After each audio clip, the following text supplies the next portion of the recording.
എടുത്തൊരു ട്രേഡിൻ്റെ റീക്യാപ്പാണ് ഞാൻ പറയുന്നത്. എന്തൊക്കെ കാരണങ്ങൾ കൊണ്ടാണ് നമ്മൾ ആ ട്രേഡ് എക്സിക്യൂട്ട് ചെയ്ത്, എന്തൊക്കെ കൺഫർമേഷൻസ് ആണ് നമ്മൾ ആ ട്രേഡിനെ ഡയറക്ഷൻ കണ്ടുപിടിക്കാനൊക്കെ നോക്കിയാൽ നമുക്ക് നോക്കാം. അപ്പം ഞാൻ മെയിനായിട്ട് നോക്കുന്നത് ഹയർ ടൈം ഫ്രെയിമിലെ ഒരു ഡിമാൻഡ് ഒരു സപ്ലൈ ഏരിയ ആണ്.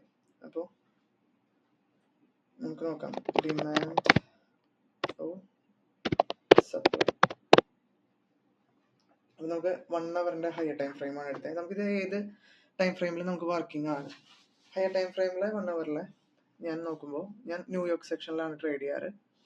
അപ്പോൾ സെക്ഷൻ നോക്കുമ്പോൾ ഒരു നല്ലൊരു സപ്ലൈ സോണിൽ ഹിറ്റായിട്ടാണ് പ്രൈസ് നിൽക്കുന്നത്.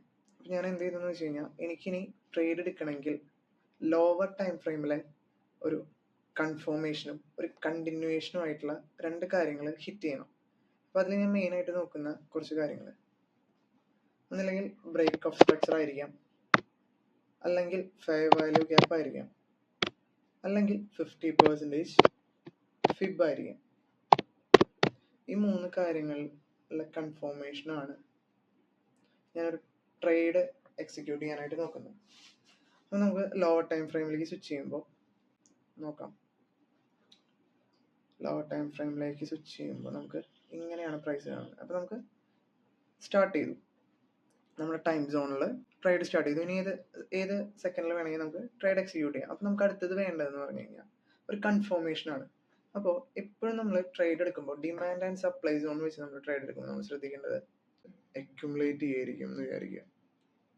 പ്രൈസ് അക്യുമുലേറ്റ് ചെയ്യുമ്പോൾ പ്രൈസിന് ഇനി ഹയർ ആയിട്ട് മുകളിലേക്ക് ബ്രേക്ക് ഔട്ട് ചെയ്ത് മൂവ് ചെയ്യണമെങ്കിൽ ഇതിൽ മെയിൻ ആയിട്ട് വരുന്നത് നമുക്കൊരു ലിക്വിഡിറ്റി ഗ്രാബ് ആണ്. ലിക്വിഡിറ്റി ഗ്രാബ് എന്ന് പറഞ്ഞു കഴിഞ്ഞാൽ പെൻഡിങ് ആയിട്ടിരിക്കുന്ന ഹ്യൂജ് ഓർഡേഴ്സ്, അല്ലെങ്കിൽ ഇപ്പൊ ഒരു മാർക്കറ്റിനെ ഹ്യൂജ് ആയിട്ട് മുകളിലേക്ക് റൺ ചെയ്യണമെങ്കിൽ അതിന് പെൻഡിങ് ആയിട്ടുള്ള എല്ലാ ഓർഡേഴ്സും കളക്ട് ചെയ്തതിന് ശേഷം മാത്രമേ ലിക്വിഡിറ്റി ഗ്രാബ് ചെയ്തതിന് ശേഷം മാർക്കറ്റ് നല്ല രീതിയിലേക്ക് താഴോട്ടേക്ക് ഒരു ഡയറക്ഷൻ തരും.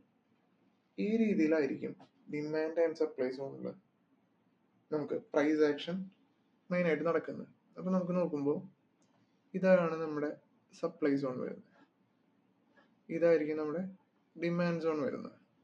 അപ്പൊ പ്രൈസ് ആദ്യം അക്യുമുലേറ്റ് ചെയ്യുന്നു, അതിനുശേഷം ഒരു ലിക്വിഡിറ്റി ഗ്രാബ് ചെയ്യുന്നു, അതിനുശേഷം മാർക്കറ്റ് ഹ്യൂജ് ആയിട്ട് ഫാൾ ചെയ്യുന്നു. അപ്പൊ നമ്മുടെ എക്സിക്യൂഷൻ എങ്ങനെയായിരിക്കും എന്ന് വെച്ച് കഴിഞ്ഞാൽ, ലിക്വിഡിറ്റി ഗ്രാബ് ചെയ്തതിന് ശേഷം നമുക്ക് നോക്കാം ഇവിടെ എന്താ സംഭവിക്കുന്നത്. നമുക്ക് നോക്കാം 5 മിനിറ്റ് ടൈം ഫ്രെയിമിൽ നമുക്ക് നോക്കുമ്പോൾ ഒരു ലിക്വിഡിറ്റി ഗ്രാബ് നമ്മൾ ഫൗണ്ട് ചെയ്തു.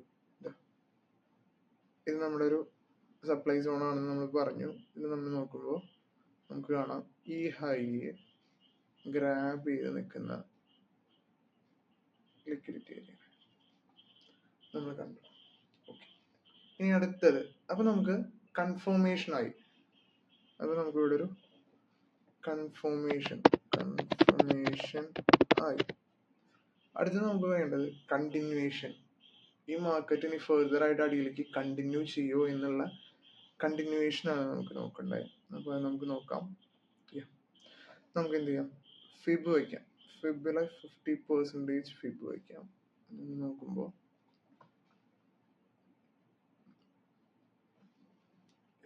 മാർക്കറ്റ് കുറച്ചുകൂടെ ഇറങ്ങിയിട്ടുണ്ട്.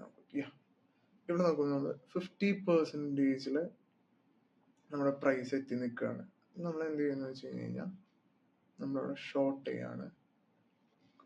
ഇതിന്റെ മുകളിലായിട്ട്, സപ്ലൈ സോണിന്റെ മുകളിലായിട്ട് നമുക്ക് നമ്മുടെ സ്റ്റോപ്പ് ലോസ് വെക്കാം. ഇതിന് താഴെയായിട്ട് നമ്മുടെ ഡിമാൻഡ് ഏരിയയിൽ നമുക്ക് എന്ത് വെക്കാം, നമ്മുടെ ടാർഗറ്റ് വെക്കാം. നോക്കുമ്പോൾ മാർക്കറ്റ് ഈസി ആയിട്ട് ലിക്വിഡിറ്റി ഗ്രാബ് ചെയ്ത് കാണാം. മീൻസ് മാർക്കറ്റ് റൺ ചെയ്യുന്നത് തന്നെ ലിക്വിഡിറ്റി ഗ്രാബ് ചെയ്യാൻ വേണ്ടിയിട്ടാണ്. ഒന്നല്ലെങ്കിൽ ലിക്വിഡിറ്റി ഹണ്ട് ചെയ്യാൻ, അല്ലെങ്കിൽ ലിക്വിഡിറ്റി ജനറേറ്റ് ചെയ്യാൻ വേണ്ടിയിട്ടാണ് മാർക്കറ്റ് മൂവ് ചെയ്യുന്നത് തന്നെ.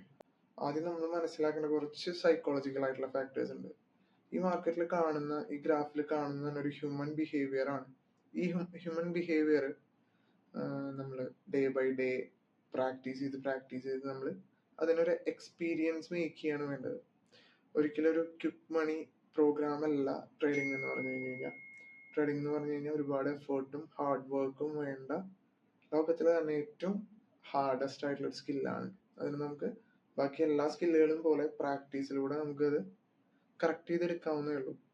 അപ്പോൾ ഇതുപോലത്തെ സിമ്പിൾ ട്രേഡിംഗ് സെറ്റപ്പുകൾ യൂസ് ചെയ്തിട്ട് പ്രാക്ടീസ് ചെയ്യുക. അങ്ങനെ ഒരു നല്ല സെറ്റപ്പും എഡ്ജും കൺഫേം ചെയ്ത് നല്ല സൈക്കോളജി സെറ്റപ്പ് ചെയ്ത് ട്രേഡ് ചെയ്യുക. ഓക്കെ.